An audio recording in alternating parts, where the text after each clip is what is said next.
मंजिल मिल ही जाएगी, यूं भटकते भटकते ही सही, गुमराह तो वो हैं जो घर से निकले ही नहीं। अगर दोस्तों हमने ठान ली है कि मंजिल हमें पानी है, तो फिर चाहे कुछ भी हो जाए हम उस मंजिल को पाकर रहेंगे। आपकी मंजिल जो है वो इसी रास्ते से होकर गुजरेगी। यानी आपको पेपर सोल्व करने का सही तरीका आना चाहिए। पेपर देते समय किन किन बातों की सावधानियां रखनी चाहिए, क्या क्या बातें आपको ध्यान रखनी चाहिए, आज हम इन सारी बातों पर जो है वो बहुत अच्छे से चर्चा करने जा रहे हैं। ठीक है, आज की क्लास में क्या क्या होगा ये मैं आपको पहले बता देता हूं। कई बच्चों की ये समस्या होती है कि सर हम पढ़ते तो खूब हैं लेकिन उसके बाद भी हमारा सिलेक्शन नहीं होता। बहुत से बच्चे मैंने ऐसे देखे हैं जिनसे अगर घर पर पेपर करवाया जाए तो बहुत अच्छे से कर देंगे, लेकिन एग्जाम हॉल में पता नहीं उन लोगों को क्या हो जाता है कि वो उसमें अच्छे से परफॉर्म नहीं कर पाते। तो आज इस बारे में हम लोग चर्चा करेंगे। आप ऑनलाइन पेपर दे रहे हो तो आपको क्या सावधानियां रखनी है, ऑफलाइन दे रहे हो तो आपको क्या सावधानियां रखनी है, जो कुछ पढ़ा नहीं है उस टेंशन को कैसे खत्म करें। जैसे कई बार हमारी ये समस्या होती है कि सर हमारा एग्जाम जो है वो बहुत नजदीक आ गया और हमने तो ये चीज तो पढ़ी नहीं है, और वो तनाव जो है वो आपको अंदर तक घर कर जाता है। तो उस तनाव को कैसे दूर करना है आपको, एग्जाम हॉल में जाने से पहले किन किन बातों को आपको ध्यान में रखना है, टाइम का मैनेजमेंट कैसे करना है। एग्जाम हॉल में बैठे हो, कई बच्चों की ये समस्या होती है कि सर हम जो है वो हमारे पास टाइम ही नहीं बचा, हम 5 क्वेश्चन और कर देते लेकिन हमारे पास टाइम नहीं बचा। इसके अलावा पेपर हार्ड आ जाए, कई बार आपने उम्मीद की है कि पेपर इजी आएगा और पेपर मुश्किल आ गया तो आप क्या करेंगे, उस समय आप घबरा जाते हैं। उस टेंशन को कैसे कम किया जाए। इसके अलावा देखा जाए कौन से क्वेश्चंस आपको पहले करने हैं, कौन से बाद में करने हैं, कौन से क्वेश्चंस आपको छोड़ने हैं। इसके अलावा ओएमआर शीट कैसे और कब भरनी है, इस बारे में बहुत इंपॉर्टेंट रोल होता है ओएमआर का भी हमारे पेपर में। तुक्के लगाने का सही तरीका, क्योंकि कई लोग जो है वो केवल तुक्के पर ही भरोसा करते हैं। तो क्या केवल तुक्के से सिलेक्शन होता है, या जो पढ़ने वाले बच्चे हैं उन्हें तुक्के कैसे लगाने हैं, जो कमजोर विद्यार्थी है जिनकी तैयारी नहीं है उनको कैसे तुक्के लगाने हैं, इन सारी बातों पर बात करेंगे। अच्छा, एक बहुत बड़ी समस्या जो आज मुझे नजर आई जब मैं ऑफलाइन जो है वो बच्चों को पढ़ा रहा था, तो घर पे मॉक टेस्ट देने की बात की तो अलग अलग तरीके मेरे सामने आए। तो मैंने सोचा क्यों ना इस पर जो है आज एक विस्तृत चर्चा की जाए बच्चों के साथ। और एक पेपर लीक प्रकरण जो अभी चल रहा है इस पर भी हम लोग आज बात करेंगे। तो बहुत इंपॉर्टेंट वीडियो होने वाला है, आप इसको लास्ट तक जरूर देखिएगा क्योंकि ये आपके सबके काम का है। आपका एग्जाम अगर कुछ दिन बाद है तो ये उसके लिए भी है, अगर आपका 6 महीने बाद भी है उसके लिए भी, और जो इस बच्चे ने आज नई नई तैयारी शुरू की है उसके लिए भी ये इंपॉर्टेंट वीडियो है। क्योंकि घर पर आप मॉक टेस्ट देंगे, इसका रोल कितना है, इन सारी बातों पर जो है हम आज चर्चा करेंगे। ठीक है, तो चलिए वीडियो की शुरुआत करते हैं। हमारा सबसे पहला टॉपिक जो है वो ये है कि आप खूब पढ़ते हैं उसके बाद भी सिलेक्शन नहीं होता। कई बच्चों के साथ मैंने ये देखा है कि वो घर पर अगर उनसे पेपर करवाया जाए, अगर 100 नंबर का पेपर है और अगर घर पर उनसे सोल्व करवाया जाए तो 100 में से लगभग 90 से 95 क्वेश्चंस जो हैं उन बच्चों के राइट चले जाते हैं। लेकिन अगर यही एग्जाम में आए तो उसमें जो है वो 70 से 75 तक अटक जाते हैं। इसके अलावा उनकी नेगेटिव मार्किंग्स खूब होती है। तो भाई जिन बच्चों की ये समस्या है उनका कहीं ना कहीं पेपर देते टाइम एक तो पहली बात तो उनके जो है वो आत्मविश्वास, देखो इस दुनिया में सबसे बड़ी जो चीज है ना वो है अपने ऊपर विश्वास करना। आपको सबसे पहले यह विश्वास होना चाहिए तैयारी करने के दौरान कि मैं इस एग्जाम में सिलेक्शन ले सकता हूं। आप तभी सेलेक्ट हो सकते हो अगर आपको अपने ऊपर विश्वास नहीं है, अगर जरा सी भी शंका है तो फिर मामला जो है वो गड़बड़ है, फिर आपको सिलेक्शन लेने में बहुत देरी हो जाएगी। तो इस देरी से बचने के लिए सबसे पहली बात तो आप अपने ऊपर कॉन्फिडेंस रखें। आप ये मानकर एग्जाम में जाएं कि जो मैंने पढ़ा है पेपर उसी में से आना है। ठीक है, और इसकी घर पर प्रैक्टिस करें खूब सारी। घर पर प्रैक्टिस करने के तरीके मैं आपको अभी बताऊंगा। तो एक तो इन बच्चों में आत्मविश्वास की कमी होती है। अब ये आत्मविश्वास कैसे बढ़ेगा इस पर भी हम लोग चर्चा करेंगे। दूसरी बात, पेपर का बहुत बड़ा रोल है इनके जीवन में। इन लोगों को टाइम मैनेजमेंट करना नहीं आता, किसी एक क्वेश्चन में जो है वो उलझ कर रह जाते हैं। कई बच्चों को मैंने देखा है कि एक एक क्वेश्चन में जो है वो 10-10 मिनट लगा देते हैं। तो भाई एक क्वेश्चन आपको 10 मिनट में थोड़ी करना है। आप ये मान के चले, आप ये ध्यान रखें कि हर क्वेश्चन के एक ही जैसे ही नंबर होते हैं। जैसे अगर एग्जाम में 100 क्वेश्चन है और 100 नंबर के हैं तो भाई हर क्वेश्चन का आपको 1 नंबर मिलना है। तो किसी भी क्वेश्चन पर बहुत ज्यादा वक्त नहीं देना है। आपने पढ़ा खूब है लेकिन इसके बाद भी सिलेक्शन नहीं होता, तो इसमें ये 2-3 कारण जो है वो मेन है। ठीक है ना। अब इन विसंगतियों को कैसे आप दूर करेंगे इसके बारे में चर्चा कर लेते हैं। अब देखो पेपर के आजकल 2 पैटर्न है। कई बच्चों का जो कई एग्जाम जो है वो ऐसे होते हैं जो ऑनलाइन होते हैं, कई एग्जाम्स ऐसे होते हैं जो ऑफलाइन होते हैं। ऑनलाइन में क्या ध्यान रखना है, ऑफलाइन में क्या ध्यान रखना है, दोनों ही बातों पर चर्चा कर लेते हैं। एक हमारा ऑनलाइन है और एक हमारा जो है वो ऑफलाइन है। पहली बात तो ऑनलाइन, अगर एग्जाम की मैं बात करूं, आजकल अधिकांश जो केंद्र के लेवल के जो एग्जाम्स हैं वो आपके ऑनलाइन है सारे के सारे।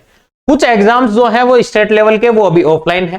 तो भाई ऑनलाइन देते समय तो आपको किन किन बातों का ध्यान रखना है। एक तो कई बच्चे ऐसे हैं जिन्होंने अभी 10+2 दिया ही है, या जिन लोगों ने आज तक ऑफलाइन पेपर ही दिया है और अब ऑनलाइन देने की नौबत जो है वो आई है। तो भाई ये पहले से 10 से 15 पेपर की जो है वो आप प्रैक्टिस करें, क्योंकि कई बच्चे ऐसे हैं जिन्होंने एग्जाम पूरा सोल्व तो कर लिया लेकिन उसके बाद में सबमिट करना जो है वो भूल जाते हैं। कई बच्चों की समस्या हुई है, लास्ट के 5 मिनट में उनको याद आता है कि हम तो सबमिट करना ही भूल गया। तो भाई जिन बच्चों का ऑनलाइन पेपर है वो हमेशा ध्यान रखें कि घर पे कम से कम 10 से 15 मॉक टेस्ट जो है वो आपको लगाने ही लगाने हैं। ये ध्यान रखें आप, चाहे आप पहली बार एग्जाम दे रहे हो, एग्जाम से 5-6 दिन पहले तक आप ये 10 से 15 मॉक टेस्ट लगाएं, जिससे कि आपको अपने अंदर एक कॉन्फिडेंस डेवलप होगा। ठीक है। और ऑफलाइन जो बच्चे दे रहे हैं वो घर पे जब टेस्ट लगाएं, इनको भी वही 10 से 15 मॉडल पेपर जो है वो घर पे देने हैं। इसके अलावा इनको ओमार भी साथ साथ भरनी है, क्योंकि ऑफलाइन में ओमार का बहुत बड़ा रोल है, ऑनलाइन में जो है वो आपका इसको सबमिट करने का। एक एक क्वेश्चन क्लिक करके उस पर चलने, एक एक क्वेश्चन को देखते चले हम लोग कि भाई कौन सा क्वेश्चन मुझे छोड़ना है, कौन सा क्वेश्चन मैंने कर लिया, लास्ट में सबमिट करना है, आपको जो है स्टार्ट करना आएगा कंप्यूटर को। तो सारी चीजें जो है वो आपको पता होनी चाहिए। ठीक है। तो ऑनलाइन वालों को ये ध्यान रखना है, ऑफलाइन जो है वो घर पे आप तैयारी करेंगे तो ओमार शीट आप भरकर ही तैयारी करेंगे। ठीक है। अब हम आगे चर्चा करेंगे इनकी ऑनलाइन ऑफलाइन घर पे भी टेस्ट देंगे तो कैसे देंगे, इन सब चीजों के बारे में चर्चा करेंगे। अब अगला है कि जो कुछ मैंने नहीं पढ़ा है उस टेंशन को कैसे मैं दूर करूं, इसके अलावा एग्जाम हॉल में जाने से पहले किन किन बातों का ध्यान रखना है। तो देखो आजकल आपने खबरें सुनी होगी कि एग्जाम हॉल में बच्चे जो हैं वो 5 मिनट लेट हो गए और इसकी वजह से जो है वो इनको परीक्षा से वंचित होना पड़ा। बाहर विद्यार्थियों ने जो है वो हंगामा किया। तो मैं एक चीज आपको पहले ही बता दूं कि पेपर जो है उसका मेन पृष्ठ जो दिया हुआ होता है, जो मेन पृष्ठ होता है उस पे इंपोर्टेंट नोटिस लिखा होता है, इंपोर्टेंट निर्देश जो है वो आपको इंस्ट्रक्शंस जो है वो लिखे होते हैं। तो आप सबसे पहले जैसे ही आपका परमिशन लेटर आए, सबसे पहले इन इंस्ट्रक्शंस को जो है वो बहुत बारीकी से, बहुत ध्यान से, तबीयत से पढ़ें। आप सिर्फ बुक्स पढ़ने पर ही दिमाग ना लगाएं, आप पहले इनको तसल्ली से पढ़ें। इसके बाद कई बच्चों की यह समस्या मैंने देखी है कि लास्ट टाइम पे कि भाई अब एग्जाम हॉल में जाना है, उससे पहले जो है वो फोटोकॉपी की दुकान ढूंढते रहते हैं। तो भाई ऐसा क्यों? आपको फोटोकॉपी एक दिन पहले करवा के रखनी है। आप चाहे जो उसमें मांगा है, जैसे आधार कार्ड की जो है, तो आधार कार्ड की 10-20 कॉपी जो है वो करवा के आप एक्स्ट्रा रखें अपने पास, ताकि आपको एग्जाम टाइम में ये नौबत नहीं आए। इसके अलावा जो परमिशन लेटर है उसका प्रिंट आउट जो है वो आप निकलवा के रखें। इसके अलावा लेटेस्ट फोटो जो होती है उसका आप ध्यान रखें। और कई बच्चे जो हैं एग्जाम हॉल में जाने से पहले वाली बातें बता रहा हूं मैं, लास्ट टाइम पे कि भाई अब एग्जाम आने ही वाला है, जैसे मान लीजिए कल एग्जाम है और आपसे वो 200 से 300 किलोमीटर की दूरी पर है, तो मैंने कई बच्चों को देखा है कि सुबह 5 बजे निकलते हैं ताकि 8 बजे तक पहुंच जाए और 10 बजे से पेपर है। तो भाई आपका पेपर बिगड़ना तय है इस केस में। ऐसा क्यों है वो भी मैं आपको समझा देता हूं। क्योंकि आप अगर सुबह 5 बजे निकलना है आपको घर से, तो आप सुबह 4 बजे उठेंगे और सारे घर वाले जो हैं वो आपको 4 बजे उठाने लग जाएंगे। इसके अलावा आपको नींद भी नहीं आएगी प्रॉपर तरीके से, क्योंकि रात को 10 से 11 बजे तक का तो अपना डेली का रूटीन होता है, इससे पहले नींद आती नहीं है। और 4 बजे अगर आप उठ जाओगे, 4 बजे मत मानो, आपको तो नींद ही नहीं आएगी। घर वाले जो है वो बार बार अलार्म चेक करते रहेंगे और आप खुद भी जो है वो 1 घंटा पहले उठ जाओगे। तो भाई अगर आप 11 से 4 बजे तक भी सोओगे तो 5 घंटे आप सोए। जबकि मैं आपको बता दूं कि एग्जाम से पहले वाला जो दिन होता है उस दिन आपका माइंड एकदम फ्रेश होना चाहिए, बिल्कुल एकदम फ्रेश, शांत, एकदम कूल। मैं तो कहता हूं उससे पहले वाले दिन आप कोई कॉमेडी सीरियल देख लीजिए, आप कोई मूवी देख लीजिए बहुत अच्छी अगर आपको लगती हो तो। इससे पहले वाले दिन जो है वो बच्चे, मैं देखता हूं बुक्स जो है पहले वाले दिन बुक्स खूब पढ़ते हैं। जबकि मैं आपको बता दूं एग्जाम हॉल में जाने से पहले वाले दिन आपको बुक्स नहीं पढ़नी है, बिल्कुल छोड़ देनी है। आपको एक दिन पहले जो है वो आपको बुक्स छोड़ देनी है। ये चीज आप हमेशा ध्यान रखो। पहले वाले दिन आपको खाना बहुत अच्छा खाना है, मैं सुबह की बात नहीं कर रहा हूं, सुबह आप एग्जाम हॉल में जाएं, उससे पहले हल्का नाश्ता करके जाएं, ठीक है ना। एग्जाम आपका जैसे 10 बजे है तो आप 8-9 बजे जो है वो नाश्ता करके जाएं। अधिक खाना खाकर जाओगे या छाछ पीकर जाओगे तो हो सकता है आपको वहां नींद आने लग जाए। तो ऐसा काम भी आपको नहीं करना है, आपको नाश्ता करके और फिर जाना है, ठीक है ना। तो ये चीज आप ध्यान रखें। क्या क्या इंपॉर्टेंट बातें बताई मैंने आपको। एक तो पेपर के पहले वाले दिन जाना है। एग्जाम सेंटर पे आपको कभी भी सेम डे नहीं पहुंचना है, क्योंकि देखो आपने अपने जीवन में न जाने कितने रुपए खर्च कर दिए कोचिंग्स पर। आप 15-15, 20-20 हजार रुपए के जो है वो फीस भर देते हैं, लेकिन आपसे आप अगर एक धर्मशाला का रूम देखो या एक होटल का रूम देखो तो 300 से 400 रुपए, इसमें आपको एक ठीक ठाक कंडीशन का रूम मिल जाता है 2 बच्चों के लिए, ठीक है ना। तो जैसे आपके साथ भी कोई गया है तो 300 से 400 रुपए, क्योंकि आपका आने जाने का किराया वही लगना है, जो आज लगेगा वही कल लगना है। एक होटल का जो ये पैसा है ये आपका केवल एक्स्ट्रा लगना है। कई बच्चों को मैंने देखा है कि जानकारों से पूछते रहते हैं, यार तू कहां है, तू कहां है। आप एक जानकारों के घर भी मत जाइएगा। ये बात मैं आपको क्यों बता रहा हूं, इसको आप अच्छे से समझना, क्योंकि आप 2 जने जाएंगे और वहां जो है वो कोई भी आपका फेमिलियर नहीं है। जानकारों से मतलब नहीं, ऐसा है कि जैसे मान लीजिए ये आप और आपका डायरेक्ट नोन मैं हूं। अब मेरा कोई नोन मान लीजिए उदयपुर में रहता है, उदयपुर में रहता है। अब आपने मेरे से पूछा कि सर बताइएगा कोई उदयपुर में आपका जानकार है क्या। मैंने कहा भाई उदयपुर में ये बंदा रहता है। अब ये आपकी व्यवस्था तो कर देगा रुकने की, लेकिन अगर आप इनके घर में रुके तो भाई वहां का माहौल जो है एक दिन में आदमी एडजस्ट नहीं हो पाता। अगर आप यही 300-400 रुपए होटल में खर्च करें तो बिल्कुल एकदम आराम से रिलैक्स शांत तरीके से आप सो सकते हो। पहले वाले दिन आपका सोना, आपका खाना, आपका पीना सबसे जरूरी है, क्योंकि पूरे साल आपने जो तैयारी की है ये पहले वाला दिन डिसाइड करेगा कि आप कितना पानी में हैं, कितना बाहर हैं। कई बच्चों को मैंने देखा है कि एग्जाम हॉल में जाते रहते हैं, उससे पहले भी जो है वो बुक्स लेकर जाते हैं। ऐसा आपको बिल्कुल नहीं करना है, ठीक है ना, क्योंकि ये मेरा अपना एक्सपीरियंस कहता है कि जो एग्जाम हॉल में जो पढ़ा है उसमें से कुछ नहीं आता है, और अगर एक क्वेश्चन आ भी गया तो आपके दिमाग में वही बोधरेशन हमेशा के लिए रहेगी। क्योंकि मान लीजिए आप एग्जाम हॉल में जाते टाइम पढ़ रहे हैं और एक क्वेश्चन आपने ऐसा देख लिया कि वो आपको लगा कि अरे यार ये तो मैंने पढ़ा ही नहीं था। वही बात जो मैं बता रहा हूं आपको कि जो कुछ नहीं पढ़ा है उसकी टेंशन कैसे दूर करनी है। तो इस टेंशन का सबसे बढ़िया और लाइलाज तरीका यह है कि भाई जो नहीं पढ़ा वो नहीं पढ़ा, और वो परीक्षा में आएगा भी नहीं। इसके अलावा कोई तरीका नहीं है, मैं आपको ये बता दूं। अगर एक दिन पहले आप इस टेंशन में हैं कि मैंने जो नहीं पढ़ा है उसका क्या होगा, तो टेंशन वही लो जो इसको आप जो है फुलफिल कर सकें, जिसकी आप पूर्ति कर सकें। अपने मारवाड़ी में एक कहावत भी है कि भाई वो गोद माइला ने छोड़कर पेट माइला की टेंशन करे, यानी जो आपकी गोद में है उसकी आपको चिंता नहीं है, जो पेट में है उसकी आपको चिंता है। तो भाई जो आपने पढ़ा है आप सिर्फ उसका ध्यान रखें, वो आपने अच्छे से किया है, अपने अंदर ये कॉन्फिडेंस रखें कि मैंने जो पढ़ा है बहुत अच्छा पढ़ा है, उस पर आप शक ना करें, क्योंकि शक की इस दुनिया में कोई दवाई नहीं है, ठीक है ना। तो आप ये ध्यान रखिएगा, जो आपने नहीं पढ़ा है वो नहीं पढ़ा है, वो परीक्षा में आएगा भी नहीं। आप ये मान के छोड़ दो कि ये परीक्षा में नहीं आएगा, ठीक है ना। और एग्जाम हॉल में जाने से पहले मैंने बताया आइडेंटिटी कार्ड आपको अच्छे से देखना है। इसके अलावा आपका जो परमिशन लेटर है वो आपको अच्छे से याद उसको रखना है आपके साथ में, ठीक है। एग्जाम हॉल से पहले वाले दिन आपको पहुंचना है।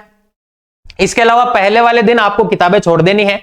उसके पहले वाले दिन आप अपने आप को रिफ्रेश कीजिए। ऐसे नेगेटिव लोगों से बात नहीं करनी है, साथ वालों से बात नहीं करनी है जो आपको टेंशन दे।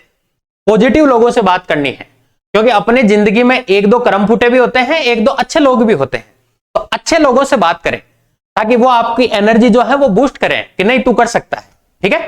तो अब अगले चैप्टर के अगले जो टॉपिक है उसकी बात कर लेते हैं हम लोग। अगला हमारा ये है कि भाई एग्जाम हॉल में जैसे ही आप पहुंचे तो आपको वहां टाइम मैनेजमेंट कैसे करना है। पेपर हार्ड आ जाए तो क्या करना है, कौन से क्वेश्चन पहले करने हैं, कौन से क्वेश्चन बाद में करने हैं। सबसे पहले मैं इसकी बात करता हूं टाइम मैनेजमेंट की। जैसे मान लीजिए आपका 1 घंटा 30 मिनट है तो आप जब भी घर पे 1 घंटा और 30 मिनट आपको पेपर करने को मिल रहा है, आप घर पे जब भी पेपर करें तो कोशिश ये करें कि 1 घंटा और 10 मिनट में मैं कंप्लीट पेपर जो है उसको कर दूं, कंप्लीट पेपर खत्म कर दूं। आपको करना क्या है कि जैसे ही पेपर आपके हाथ में आया, पेपर आपके हाथ में आया, तुरंत आपको ओएमआर शीट भरने नहीं लग जाना है। पहली बात तो आप ये ध्यान रखना। कई बच्चों को मैंने देखा है कि जैसे ही पेपर आया तुरंत ओएमआर शीट हाथ में ले लेते हैं। नहीं, अच्छे बच्चों का यह प्रोसेस नहीं होता है। मैं आपको बता दूं, आप सबसे पहले जो इजी इजी क्वेश्चंस है अपने जिस पर आपकी कमांड है, जैसे मान लीजिए मुझे रीजनिंग अच्छी लगती है, मुझे मैथमेटिक्स अच्छी लगती है, तो मैं सबसे पहले रीजनिंग और मैथ के क्वेश्चंस देखूंगा। उसमें भी जो जो मेरे से एक बार सरसरी तौर पर हो जाएं, पहले मैं उनको सोल्व करूंगा। जैसे मान लीजिए 100 क्वेश्चन आपके पेपर में है, तो आप सरसरी नजर से 1 से लेके 100 तक, इसमें आपको 2 से 3 राउंड जो है वो काटने हैं। कैसे कैसे? पहले राउंड में मान लीजिए आपको 50 क्वेश्चन ऐसे हैं जो आपसे हो जाएंगे, पहली बार में हो गए, तो इनको देखते चले और टिक करते चले। देखो एक समस्या और आती है बच्चों के सामने, एक पेपर अगर टफ आ जाए तो और एक इजी आ जाए तो। टफ आ जाए तो बच्चा टेंशन में आ जाता है, और अगर इजी आ जाए तो ओवर कॉन्फिडेंस में जो है वो गलतियां ज्यादा कर देता है। तो आपको दोनों ही बातों का ध्यान रखना है, और ये प्रेशर और ये चीजें कैसे कम होगी अगर ये तरीका आप अपनाते हो। आप 1 से 100 तक के क्वेश्चन है, 50 क्वेश्चन आपसे पहले राउंड में मान लेते हैं हो गए, उनको कर लिया आपने। अब आ जाइए आप दूसरे राउंड पे। आप जब ये पहला राउंड कर रहे हो तब एक चीज का ध्यान रखें। देखो कई क्वेश्चन ऐसे होते हैं जो आपने जिंदगी में कभी पढ़े नहीं। जैसे अभी वीडियो का एग्जाम हुआ था, उसमें मैथमेटिक्स के 3-4 क्वेश्चन ऐसे आए थे जैसे वेक्टर वगैरह के, जो हर बच्चे को करना पॉसिबल नहीं था। तो आपको करना क्या है, ऐसे क्वेश्चन जो आपको लगे कि ये तो मेरे से नहीं होगा, ये तो पॉसिबल ही नहीं है मेरे से होना, तो आप उन पर क्रॉस लगा दें। और ऐसे क्वेश्चन जो आपको लगता है कि थोड़ा टाइम तो लगेगा, थोड़ा टाइम लगेगा, जैसे मैथ का कोई क्वेश्चन है, मान लीजिए उसमें कैलकुलेशन है, आपको ऐसा लगे कि इसमें थोड़ा टाइम लगेगा, तो उस क्वेश्चन पे आप गोला लगा दें और आगे बढ़ जाएं। जो आपने सही कर दिया उस पे तो टिक करते चलें, उसके आंसर लगाते चलें। और जो आपसे लगता है कि ये मेरे से होगा ही नहीं, मैं दूसरा राउंड क्या मैं 7 जन्म भी ले लूं तब भी मेरे से नहीं होगा, तो छोड़ो उसको, तो ये इस पे क्रॉस लगाते चलना है। और जो आपको लगे कि थोड़ा सा इसको मैं दूसरे राउंड में कर सकता हूं, इजी गोइंग, तो इसको आप गोला लगा के और आगे बढ़ते चलें। ठीक है, ये 3 काम आपको करने हैं। एक और ध्यान रखना, आप लास्ट के 10 से 15 मिनट, लास्ट के 10 से 15 मिनट जो स्पेयर टाइम हो, उसमें आप मैथमेटिक्स के कैलकुलेशन के क्वेश्चंस भले ही कर लेना, लेकिन कई बच्चे मैंने देखे हैं कि एक बार ओएमआर शीट पूरी भर दी, इसके बाद पेन पैक कर दिया। जब इसको लास्ट के 10 से 15 मिनट में आप पेन को दोबारा खोलते हो, और फिर कई बच्चे ये कर देते हैं कि 5 से 6 क्वेश्चन फिर कर देते हैं उस राउंड में। ये क्वेश्चन 99% केसेज में गलत ही होते हैं। तो आपको एक बार पेन बंद करने के बाद 10 से 15 मिनट आराम से तसल्ली से बैठना है, रिलैक्स होके। 1 घंटे 10 मिनट का मैंने आपको टारगेट बताया। इस पीरियड में आपको पेपर भर के और ओएमआर शीट भर के कंप्लीट कर देनी है। ऑनलाइन दे रहे हो उसमें ओएमआर की जरूरत नहीं होती है, ठीक है ना। जो 20 मिनट बचे इसमें आप ऐसे क्वेश्चंस देखो जो कैलकुलेटिव हो, या आपको ऐसा लगता है कि हाँ ये मैं कर सकता हूं, थोड़ी कैलकुलेशन है इसमें, ठीक है ना। तो लास्ट के स्पेयर टाइम में आपको ये क्वेश्चंस करने हैं। कौन से क्वेश्चंस पहले करें, तो मैंने आपको अभी बताया कि जो इजी क्वेश्चंस है वो आपको पहले करने हैं। कौन से बाद में करने, तो बाद में आपको दूसरे राउंड में वो क्वेश्चंस करने हैं जिन पे आपको थोड़ा सा डाउट था, ठीक है। कौन से क्वेश्चन छोड़ने हैं, देखो एग्जाम में क्वेश्चन करना ही इंपॉर्टेंट नहीं है, क्वेश्चन छोड़ना भी इंपॉर्टेंट है। आपको लगता है कि ये क्वेश्चन मेरे से कभी नहीं होगा तो उसको छोड़ दीजिए आप, क्योंकि इसकी एक गणित मैं आपको समझाऊं कि जैसे मान लीजिए किसी एग्जाम में नेगेटिव मार्किंग है, जैसे आप ईओआरओ की बात करें, अभी इसमें जैसे मान लीजिए 70 पोस्ट है। अब आप ये मान के चले कि अगर आधा नंबर अगर किसी बच्चे के कम ज्यादा हुआ तो वो दौड़ से बाहर हो जाएगा। अब अगर किसी एग्जाम में नेगेटिव मार्किंग है मान लीजिए 1/4 और एक क्वेश्चन है 2 नंबर का, अब एक क्वेश्चन अगर आपने गलत कर दिया तो आपके पॉइंट 50 नंबर जो है वो कट जाएंगे। और अगर आपने आधा नंबर, अगर किसी क्वेश्चन को नहीं करने से भी आप रैंकिंग में ऊपर आ सकते हैं, ये तरीका बता रहा हूं मैं आपको। अगर आधा नंबर का ये क्वेश्चन आप इसको छोड़ देते, इसको नहीं करते, तो कम से कम आधा नंबर गलत तो नहीं जाता। और अगर ये क्वेश्चन गलत नहीं जाता तो आप कम से कम 1000 बच्चों से ऊपर आ सकते थे। इतने बड़े कंपटीशन में जहां 10-10 लाख फॉर्म भरे जाते हैं, वहां आप इस पॉइंट 50 की वजह से 1000 बच्चों से ऊपर चले जाते। और अगर आपने एक गलत कर दिया तो आप 1000 बच्चों से नीचे आ गए। अब मान लीजिए आपकी कैटेगरी में पोस्ट ही 200 है या 300 है या 500 है, तो आप तो दौड़ से बाहर ही हो गए। इसीलिए एग्जाम में क्वेश्चन छोड़ना भी बहुत इंपॉर्टेंट है, ठीक है ना। तो ये बात भी आप जो है वो हमेशा ध्यान रखिएगा। इसके जो है वो हमारा सारा कंसेप्ट हमने समझ लिया। पेपर हार्ड आ जाए तो क्या करें भाई, पेपर अगर हार्ड आ गया तो वो एक आपके अकेले के लिए तो हार्ड आया नहीं, वो पूरी दुनिया के लिए हार्ड आया है, ठीक है ना। तो आपको उस समय इस बात की चिंता नहीं करनी है। इसके लिए आप पहले से प्रिपेयर होके जाइए एग्जाम में कि अगर पेपर टफ आ गया है तो भाई ये सबके लिए आया है, पेपर टफ आना, अगर मेरा जो पढ़ा हुआ है वो मैं अच्छे से कर पाऊंगा, ठीक है। तो टफ आ जाए तो मुश्किल नहीं, टेंशन नहीं लेनी है, सबके लिए टफ आया है, ठीक है। इजी आ जाए तो अति आत्मविश्वास आपको नहीं करना है, केवल आपको आत्मविश्वासी होना है, अति आत्म उत्साही जो है वो आपको नहीं होना है, ठीक है। अब बारी आती है ओएमआर शीट कैसे भरे। मैंने आपको बताया कि जो फर्स्ट राउंड आपने कंप्लीट कर लिया है, फर्स्ट राउंड आपने कंप्लीट कर लिया है, अब आ जाइए आप सेकंड राउंड में। ये जो सेकंड राउंड है ये बता रहा हूं मैं ऑफलाइन बच्चों के लिए, ऑनलाइन में तो ऐसा कोई कंसेप्ट ही नहीं है। सेकंड राउंड में आपको करना क्या है, जैसे ये एक पेज है, इसके साथ साथ ये दूसरा पेज है। पहले पेज में मान लेते हैं 10 क्वेश्चन है, अगले पेज में फिर 10 क्वेश्चन है। तो भाई इधर आपने पेपर रखा, इधर आप रखिए ओएमआर शीट, ठीक है। इधर ओएमआर शीट रखने हैं आपको साथ साथ ही। और बहुत ध्यान से, एक तो जो कई बच्चे ये गलती भी कर देते हैं कि जो ये गोले हैं इनको पूरे काले नहीं करते, तो भाई पूरे काले जो है वो आराम से तसल्ली से करने हैं। आप पेन का भी ध्यान रखना, उसमें जो पेन मंगाया जाए वही पेन आपको लेकर जाना है। जैसे 10 क्वेश्चन आपने पहले पेज पे किए और इसमें से मान लीजिए आपने 7 क्वेश्चन कर दिए, तो इन 7 क्वेश्चन की जो है वो सेकंड राउंड में आप ओएमआर भर दीजिए दूसरी बार में। अच्छा, मैंने आपको यह भी पता लग जाएगा फर्स्ट राउंड में अगर आपने कोई गलती भी कर दी ना इजी सवाल में, तो ये सेकंड राउंड में आपके पकड़ में आ जाएगी। तो सेकंड राउंड में जो है वो आपको यही काम करना है। जैसे दूसरे पेज पे आपने 5 क्वेश्चन किए, तो आप साथ के साथ जो है वो इसको भरते जाइए, और बहुत सावधानी पूर्वक। इसमें रोल नंबर वगैरह जो है वो आप पहले जाते ही जो है वो बहुत अच्छे से आपको भर लेने हैं, क्योंकि रोल नंबर में भी कई बच्चे गलती कर देते हैं। अगर आपने रोल नंबर का एक गोला भी गलत भर दिया तो आपकी पूरी मेहनत जो है उस पर पानी फिर जाएगा, ठीक है ना। इसके लिए आप घर पे प्रैक्टिस कर लेना, मैंने आपको भी बताया 10 से 15 मॉक टेस्ट जो है वो आप घर पे दे लीजिए, ओएमआर भरने की प्रैक्टिस कर लीजिए, ठीक है। आगे चलते हैं। तुक्के लगाने का सही तरीका। अब देखो, 2 टाइप के एग्जाम होते हैं, एक जिसमें नेगेटिव होती है और दूसरा जिसमें नेगेटिव मार्किंग नहीं होती है। तो भाई जिसमें नेगेटिव मार्किंग होती हो उसमें आपको एक चीज ध्यान रखनी है कि जैसे मान लीजिए 2 ऑप्शन है और इन 2 ऑप्शन पे जो है वो आपको संदेह हो रहा है, ठीक है। 2 में से किसी एक पे आपको संदेह हो रहा है, तो ऐसे क्वेश्चंस में आप तुक्का जो है वो लगा सकते हैं। तुक्के के लिए मैं इसलिए कह रहा हूं, जैसे मान लीजिए 4 ऑप्शन है आपके पास, आपने 4 क्वेश्चन गलत किए और उसमें से अगर 4 क्वेश्चन गलत हुए और 1/4 कहीं अगर नेगेटिव मार्किंग है तो आपके 2 नंबर जो है वो चले जाएंगे। लेकिन अगर मान लीजिए एक 5वां क्वेश्चन आपका ऐसा ही अगर ठीक हो गया तो फिर आप नुकसान में नहीं जाओगे। लेकिन आपको तुक्के ऐसे ही लगाने हैं। कई क्वेश्चंस ऐसे आते हैं आजकल जो आ रहे हैं कि जैसे ABCD आ गए, इसको इससे मिलाना है, इसको इससे, इसको इससे और इसको इससे। ऐसे क्वेश्चंस भी आजकल खूब पूछे जा रहे हैं।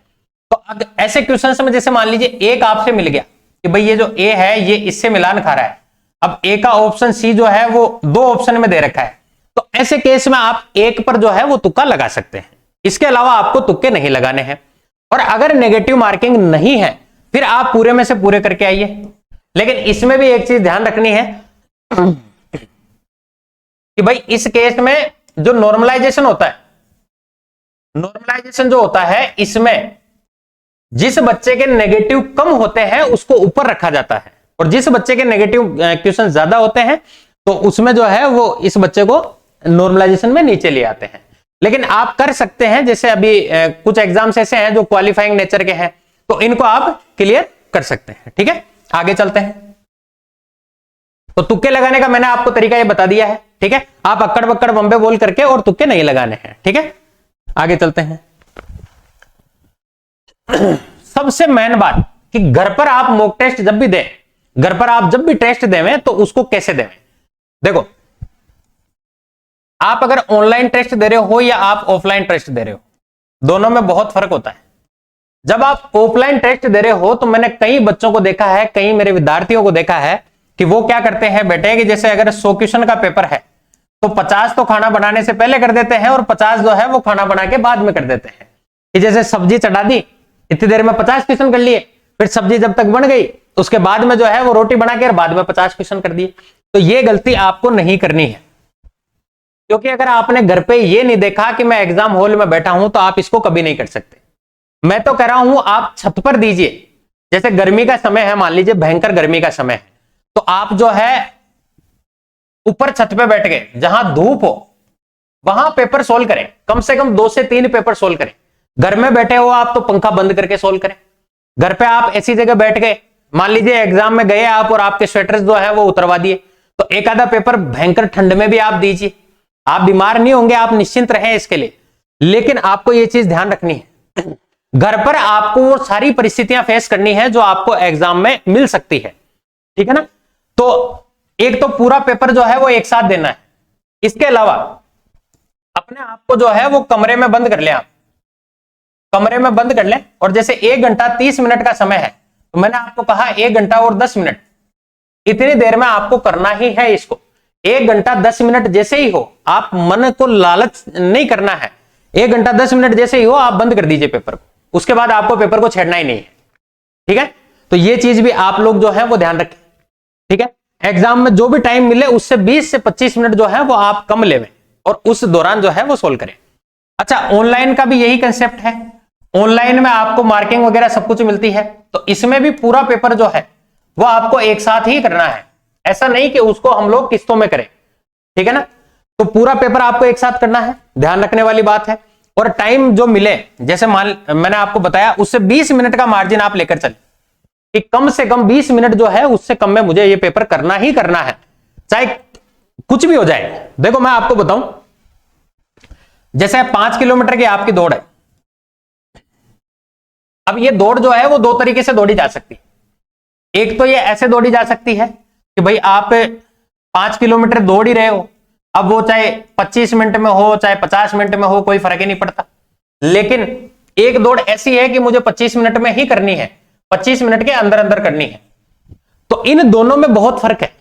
ये जो दौड़ आप दौड़ रहे हो, ये तो सिर्फ आप दौड़ रहे हो, इससे कोई फर्क नहीं पड़ेगा आपके रिजल्ट पे, इससे कोई फर्क नहीं पड़ना। रिजल्ट पे फर्क पड़ेगा इससे कि आपको 25 मिनट के अंदर अंदर करनी है। अब ये दौड़ आप कैसे करोगे कि भाई पहले दिन जब मैं 25 मिनट में, मान लीजिए आप 2 किलोमीटर ही दौड़ पाए, शुरू के 10 दिन यही क्रम चलता रहा 10 डेज तक, 11वें दिन आप देखोगे कि इसी 25 मिनट के अंदर आप 3 किलोमीटर तक पहुंच जाओगे, 15वें दिन जो है वो इसी 25 मिनट के अंदर आप 3.5 किलोमीटर तक पहुंच जाओगे। ऐसे आते आते 2 महीने के अंदर आपकी प्रैक्टिस ऐसी हो जाएगी कि आप इस 25 मिनट में ये 5 किलोमीटर कवर कर लोगे, और तभी आपका सिलेक्शन होगा। सिलेक्शन के लिए आपको 5 किलोमीटर दौड़ना मायने नहीं रखता, आपका इस 25 मिनट के अंदर अंदर करना मायने रखता है। तो भाई जो टेस्ट है उसमें भी ये जो 1 घंटे 30 मिनट आप एग्जाम में बैठोगे, ये आपका जीवन बदल देने वाले 1.5 घंटा है ये। तो आप ध्यान रखिए, घर पे जब भी बैठे तो रूम को लॉक कर दें, अंदर से फोन को साइलेंट कर दें, फोन में स्टॉप वॉच लगाएं और ये 1.5 घंटा करें। इस पेपर को करने के बाद आपको शांत नहीं बैठना है, आपको क्या करना है, हर पेपर का एक पीछे की साइज एक पेज बना लीजिए और उसको एक दीवार पे चिपका लीजिए आप कि मैंने पहला टेस्ट जो दिया इसमें मैंने टोटल मान लीजिए 100 क्वेश्चन थे, इस 100 में से मैंने 90 किए, उसमें से मेरे जो सही हुए वो मान लीजिए 70 सवाल हुए, गलत जो हुए वो मेरे 20 सवाल हुए, और मेरी नेगेटिव थी 1/4 नेगेटिव थी। इसका मतलब 5 नंबर जो है वो मेरे कट गए, यानी कि 70 में से 5 नंबर काट दें तो मेरे आए नंबर 65। ये मार्किंग जो है वो आपको डेली करनी है ताकि इससे आप अपने आप का टेस्ट ले सकें। और फिर कहीं आपको ऐसी दिख रही हो कि यहां गैदरिंग हो रही है या ऑनलाइन कोई ऐसा प्लेटफॉर्म है जहां हम 100-200 लोगों की मार्किंग हो रही है, तो वहां आप टेस्ट देकर दे सकते हैं। लेकिन ये काम आपको डेली करना है। देखो काम तो आपने कर लिया, अगर आपने दिन का एनालिसिस नहीं किया अपने आप का कि मैंने क्या किया है क्या नहीं किया है, तो व्यर्थ है। फिर भाई किसी भी काम को करके उसमें जो कमियां हुई, जो अच्छाइयां हैं, उसको पता तो लगे, ठीक है ना। तो ये काम आपको हमेशा करना है। आगे चलते हैं। ये पेपर लीक प्रकरण अभी बहुत से बच्चों की जो उम्मीदें हैं उन पर पानी फेर दिया। कुछ ऐसे अराजक तत्व होते हैं जो ये गड़बड़ कर देते हैं। तो भाई आप एक चीज ध्यान रखना, मुझे अभी गोपाल दास नीरज जी की एक जो कोटेशन है वो मिला मेरे एक मित्र के स्टेटस पे कि छिप छिप अश्रु बहाने वालों, मोती व्यर्थ बहाने वालों, कुछ सपनों के मर जाने से जीवन नहीं मरा करता है। अगर एक पेपर लीक हो गया है तो इससे आपको चिंतित नहीं होना है। गवर्नमेंट जो है वो बहुत अच्छे से अपना काम कर रही है और आप जो है वो इस ऐसे संकट की घड़ी में मैं मानता हूं कि हम बहुत टाइम तक एक तैयारी करते हैं और इसके बाद में अगर अपने को ऐसा लगता है तो बहुत भयंकर निराशा होती है, और अपने को नहीं, अपने सपनों को निराशा होती है। पूरे परिवार वाले जो है वो चिंतित हो जाते हैं। लेकिन एक चीज आपको मैं बताऊं, मैंने बहुत एनालिसिस किया इस पर और मैंने ये देखा कि लगभग 75 से 80% कट ऑफ जो है वो इससे ज्यादा जो है मोस्टली नहीं जाती है। तो आप इतना टारगेट शुरू से लेकर रखें, 100% के आप न सोचें कि 100% ही मुझे करना है, आप 80 से 90%। भाई देखो, ये चीज अगर अपने हाथ में हो तो हम इसको रोक दें। गवर्नमेंट इसके लिए प्रयास कर रही है, गवर्नमेंट पकड़ भी रही है इन लोगों को। जो चीज अपने हाथ में नहीं है उसका हम कुछ नहीं कर सकते। अपने हाथ में है तैयारी, तो आप अपनी तैयारी को जारी रखिएगा। हो सकता है आपके जीवन में इससे कुछ अच्छा लिखा हो, और अगर ये पेपर लीक होके अगर ये पेपर दोबारा होगा तो निश्चित रूप से आपको इसमें फायदा होगा।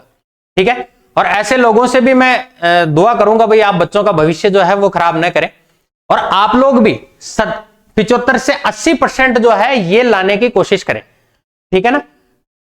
हर वैकेंसी में ये पेपर लीक आज से नहीं हो रहा, ये बहुत पहले से चला आ रहा है। ऐसा नहीं है कि आज ही, हर पेपर में आप देखोगे लीक की खबरें आती है।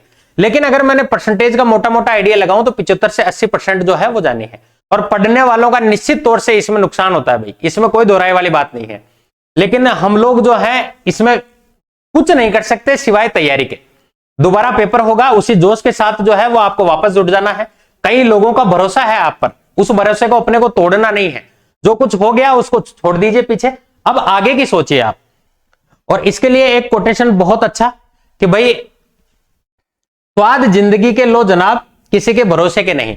आप ये उन लोगों के लिए भी है जो ऐसी छोटी हरकतें करते हैं, और आप लोगों के लिए भी है क्योंकि आप पर भरोसा है। हम जैसे टीचर्स को भरोसा है, आपके परिवार को भरोसा है, आपके दोस्तों को भरोसा है, तो इस भरोसे को आप तोड़ेंगे नहीं। मुझे उम्मीद है वीडियो आपको अच्छा लगा होगा। और कोई आपके सुझाव हो या मुझे कुछ कहना हो तो आप कमेंट बॉक्स में लिखें। बाकी मैं आपको अगले वीडियो में फिर मिल जाऊंगा इसी तरीके की कुछ और अच्छी बातें लेकर। ठीक है, थैंक यू सो मच।